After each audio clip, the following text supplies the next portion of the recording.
All right, so we just got back from an awesome trip down to the Keys, went down to Isle for mini season, just had an incredible time. We had a lot of new divers this year, and a lot of people were just asking, hey, what should I bring? So really just thought we'd make this quick video just showing, what you should bring if you're gonna go lobstering down in the Keys. There's just a small amount of gear, it's not a whole lot, but lobster diving can be just an incredibly fun thing to do and highly recommend doing it. But if you don't have the proper gear, it could be tough and it could be really painful too. So this video will just help you understand, okay, what you need to bring and then also how to protect yourself from really the two most painful items that keep people from lobstering multiple days in a row. So at the very end, I'll show you some tips on how to address those pains to make sure you don't get in that category. So first of all, let's check out some gear. So first one is just, of course, the net. We're talking about snorkeling for lobster with a tickle stick and a net. So net is something you, of course, need to have. I guess my tips, my recommendations for a net is to have one with thick backing, because as soon as you net one, these lobster go crazy. They're going to try to get out, and in many cases they will if you have a net with just a tiny little bit of backing. So get one with as much backing as possible. As far as the shape of the net, some of them are perfectly round, and I do not like those. I like these that have more of a rectangular shape, because this allows you to be flush with the bottom. The next piece of gear you'll need is a tickle stick. This is really the tool that you're going to use to get the lobster out from under the rock or ledge or whatever they're hiding in. This will help you get it out of that so you can net them. And now this is actually two items in one, because at the end, highly recommend having a lobster gauge. Just attach it to your tickle stick, because you're going to need to measure every single lobster you catch. They are highly protected, so make sure that you're staying within the law, and of course check your local area for the exact size limits and quantity of lobster you can keep, just to make sure you're legal. And for the tickle stick, another recommendation is to get the kind with this edge at the end. It's a curved edge, probably about 2.5 to 3 inches long. This will really help you get those lobster out from under the crevice. It just helps you kind of pull them out much better than the straight lobster sticks. Now most dive shops, especially in the Keys, pretty much all of them carry this style now. So make sure that you get this type. They're not very expensive, so it's certainly worth the investment. So when snorkeling, it is really hard to do it without a nice pair of fins. So highly recommend getting a good pair of fins.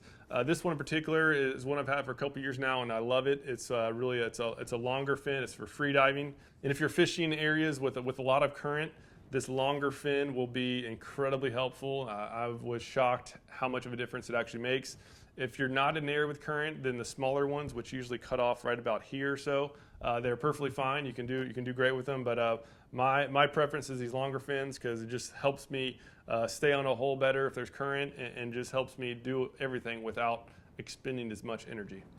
All right, well, no shocker here. You're definitely going to need a mask and snorkel to go snorkeling for lobster, but here's some tips. On the mask, make sure it's a low profile mask. Smaller is better, because with the smaller mask, there's less air that's actually on your face, which makes you less buoyant, so that when you actually do get down on a hole, if you're down there, it'll just help you stay down on the bottom without expending as much energy. So highly recommend low profile mask. On the snorkel side, my recommendation is to get just a simple J snorkel. These are actually less expensive, but more importantly, they help you clear the water better. A lot of the other snorkels, here's the kind I used to use. It's like the dive snorkel that has this extra little attachment there on the bottom. What this does, it ends up just allowing an extra space for water to get into, so it's harder to clear out everything from the snorkel. So highly recommend just a simple J snorkel. And again, here's the old mask I used to use. You can probably see the size difference.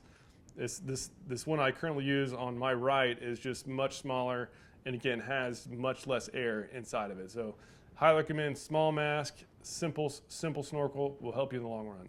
All right, this next item is essential, and it is a pair of gloves. This is actually something that is easy to forget. These lobster down in Florida, they're called spiny lobster, and they're called that for a reason, because they have a ton of spines on them, which will just completely rip apart your hands if you grab them with your hands. So highly recommend just a pair of gloves. The bottom part needs to be rubber. Top can be whatever you want. I like these kind. This one is made by Blue Max.